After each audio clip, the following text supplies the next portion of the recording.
Journal of Pineal Research, 2022, intravenous melatonin in surgical patients with severe sepsis admitted to the intensive care unit. I'm always amazed that Spain does such good research, considering kind of the laziness of the culture, so to speak. Intravenous melatonin at a daily dose of 60 milligrams. Hospital stays decreased by almost 20% from 26 days, 27 days to 21 days for the melatonin group. Again, intravenous melatonin in surgical patients with severe sepsis. That's pretty damn good. Melatonin in the treatment of cancer. We may have already looked at this one, I thought. Melatonin, it's because, or maybe I did it in the first version of this video, which I then decided to repeat. So here's melatonin in the treatment of cancer, 2005. Melatonin reduced the risk of death at 1 year by 34%. Effects were consistent across melatonin dose and type of cancer. So again, why would the medical mafia and the media circus, why would they want to suppress the use of melatonin? It's because it's good against infections, it's good against acute infections, viral infections, insomnia, chronic pain, some forms of depression, and of course cancer. So they don't want people taking something that works for chronic pain, sleep disorders, infectious disease, including acute viral infections and acute bacterial infections, and cancer. I mean, that would cost the drug industry millions or billions of dollars. So they have to, push out this propaganda all the time. And the medical doctors just eat it up. The substantial reduction in the risk of death, low adverse effects, and low costs related to this intervention suggest great potential for melatonin in treating cancer. I have come here to chew bubblegum and kick ass. And I'm all out of bubblegum. Hello everybody, Dr. Vasquez here, coming to you live on August 21st, 2025. I want to provide a quick contextualization to this particular article that we're looking at. Title of this article is Case Report of Lethal Concentrations of Over-the-Counter Sleep Aids, Diphenhydramine and Melatonin. I reviewed this article, I believe last year, could have been in 2023, because this article was published in September of 2023, American Journal of Forensic Medicine and Pathology. Apparently this is a total crap journal, and they're willing to publish, whatever garbage and fodder feeds the medical narrative, because there's no way in hell that this patient died from taking 480 milligrams of melatonin, and that is what they report here. So this article was a failure for a few different reasons, but one of the reasons that this article is a failure is what they could have said and what they never said, as far as I remember. I did read it word for word.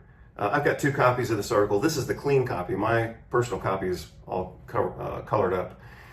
What they should have said, and I don't think that they actually said this, they should have said something about the potential synergism for respiratory depression from the combination of melatonin and diphenhydramine.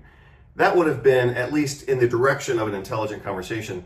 But I think what they tried to do here was really try to blame melatonin for this successful suicide, even though the dose that was used was not a lethal dose. So they're claiming a successful suicide here based on a non-lethal dose of melatonin, and that's what makes this article completely stupid. So I have to assume that the editors of this journal just suck. The reviewers also suck, and they weren't able to perform a competent literature review. And so, again, even though I thoroughly scrubbed this article in my video review of last year or the year before, I want to talk about it within the context of the article that I just reviewed 2 or 3 days ago on the use of 1,000 milligrams per day of melatonin in terminal cancer patients. So what they showed in that particular study was absolutely no toxicity, again, from 1,000 milligrams per day of melatonin in patients who were already pretty frail because they have terminal cancer. So if it was safe in all of those patients, then in this otherwise healthy patient, 480 milligrams would be of zero consequence. Nonetheless, to fuel the medical propaganda machine, they published this, even though, again, the conclusion is that she only took 480 milligrams, but we know 1,000 milligrams is completely safe. So, again, I just wanted to touch on this article again and talk about what a complete failure it is. And now we're going to look at a few other articles. The PDF viewer that I have on the screen doesn't allow me to really select the articles that I want to look at in order. So we're just going to kind of go through these in whatever order they appear, basically. So here's the clean copy. Here's my personal copy. And this, like I said here, this article is anti-scientific, propagandistic bullshit. But most doctors and patients and politicians don't have the ability or time to conduct an analysis to see the falsity. So this article is just so horrible, it just was repulsive.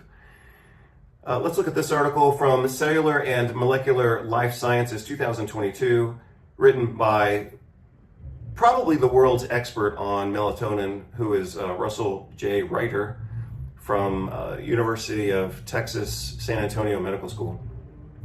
Melatonin, highlighting its use as a potential treatment for SARS-CoV infection. I'm not going to read the whole abstract here, but you can pause the video if you want to take the time to read it in more detail. I'm just going to read a few highlights from this.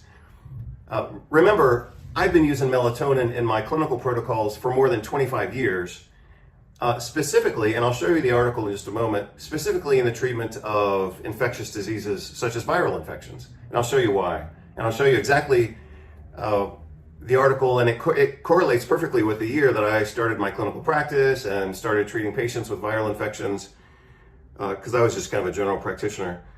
And you'll see that I started developing and publishing that protocol, back around 1999, 2000, 2001. And the article that I referenced at the time when I was developing the protocol was actually published in 2001. I'll show you that article in just a moment. Melatonin has pan-antiviral effects, and it diminishes the severity of viral infections and reduces the death of animals infected with numerous different viruses, including 3 different coronaviruses. When seriously infected COVID patients were treated with melatonin, either alone or in combination with other medications, these treatments reduced the severity of infection, lowered the death rate, and shortened the duration of hospitalization. Melatonin's ability to arrest SARS-CoV-2 infections may reduce healthcare exhaustion by limiting the need for hospitalization. Importantly, melatonin has a high safety profile over a wide range of doses and lacks significant toxicity.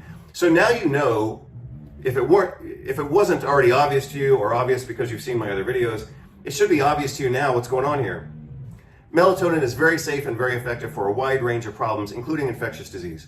So remember, they could only provide emergency authorization for this bullshit vaccine. It's not even this fake vaccine platform. They could only authorize that if no other treatments were available. Well, they had to suppress all of the other available treatments in order to authorize these injections.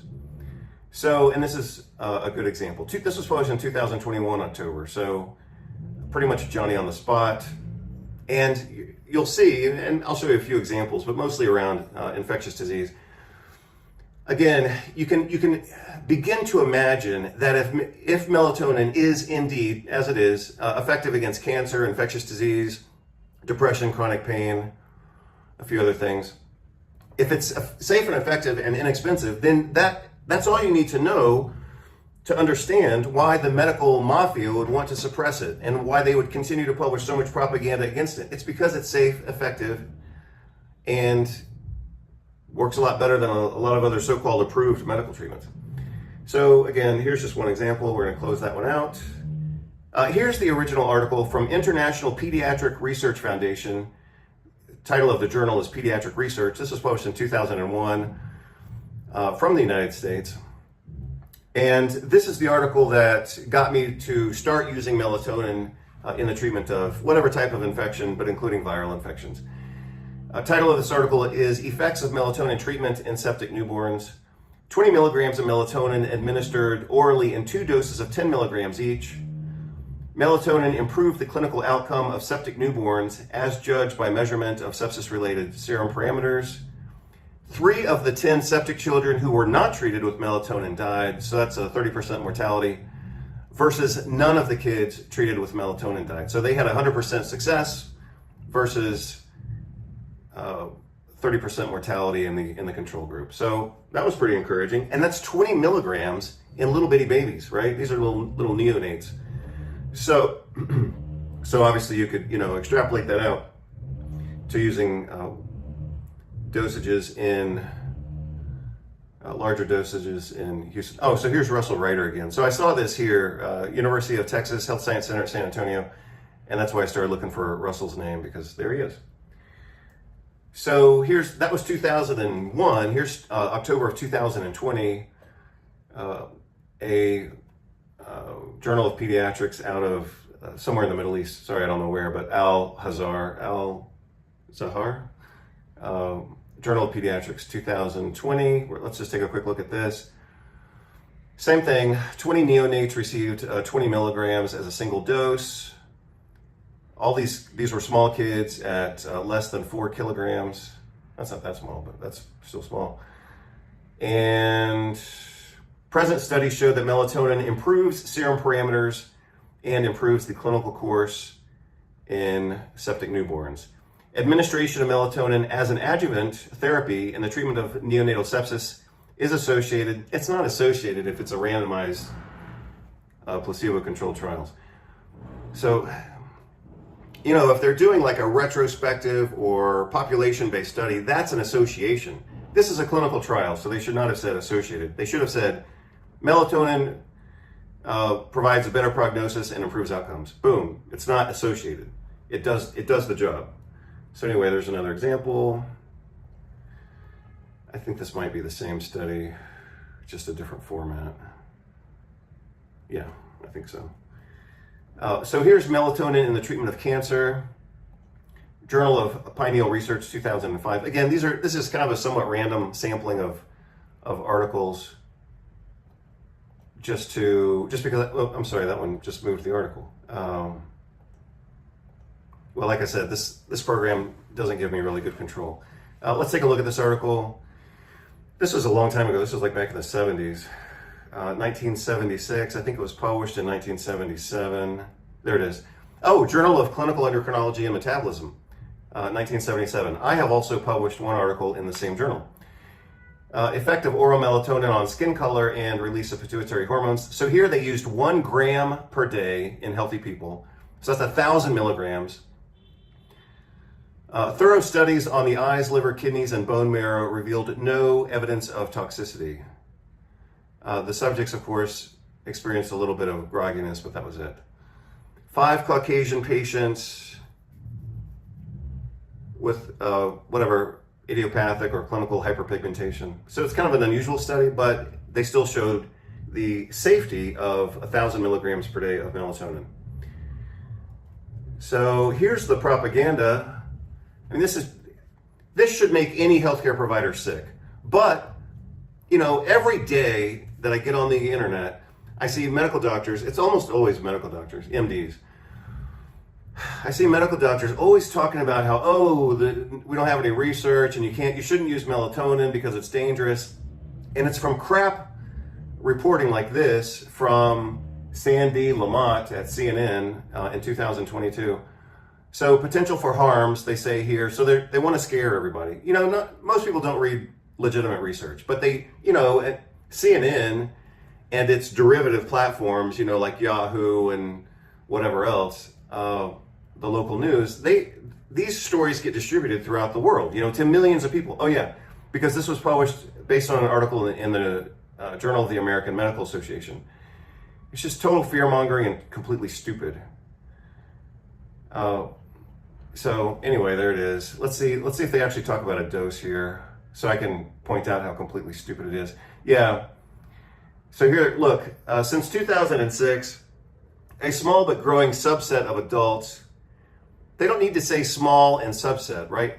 By definition, if it's small, it's a subset, and if it's a subset, it's small. So, I mean, these people don't even know basic grammar. These adults are taking amounts of melatonin that far exceed the 5 milligram a day dosage typically used as a short-term treatment. Oh, and then they always repeat the same propaganda. Melatonin is not fully regulated by the U.S. Food and Drug Administration. U.S. FDA is just a dumpster fire. So whether they approve it or don't approve it is completely irrelevant. And then they say here, I mean, it's just so stupid. In reality, melatonin is a hormone made by the pineal gland and located deep within the brain. released into the bloodstream to regulate the body's sleep cycles. I mean, that's just so stupid. But if they can get you to think in that way, they can control your thought process more, right? So if they continue to define melatonin as a hormone made by the pineal gland located deep within the brain, I mean, it makes it sound like it's kind of more important or something like that. The fact of the matter is, it's either 90% or 99%, but I think let's just say more than 90%. Most of the melatonin in your body is made in your mitochondria. So it's not simply a hormone made by the pineal gland, even though it is that, it's not only that. In fact, that's only 10% of reality. The other 90% of reality is that melatonin is made in your mitochondria, and it's an antioxidant. So, you know, they don't want you to think of melatonin as your body's own self-protective mechanism. They want you to think of it as a hormone, because most people don't understand hormones, and they want to make this mysterious so that you won't use it, because it's a risk not to humans, but to pharmaceutical profitability. Here's an article, melatonin in the treatment of, prevention and treatment of cancer. This was relatively recent, 2017. So here they talk about, how, you'll see it in the diagram, how melatonin provides many different benefits against cancer. So these are some of the benefits. A lot of those benefits were reviewed in the other article, so I'll show you that in just a moment. So here's British Journal of Clinical Pharmacology, 1985.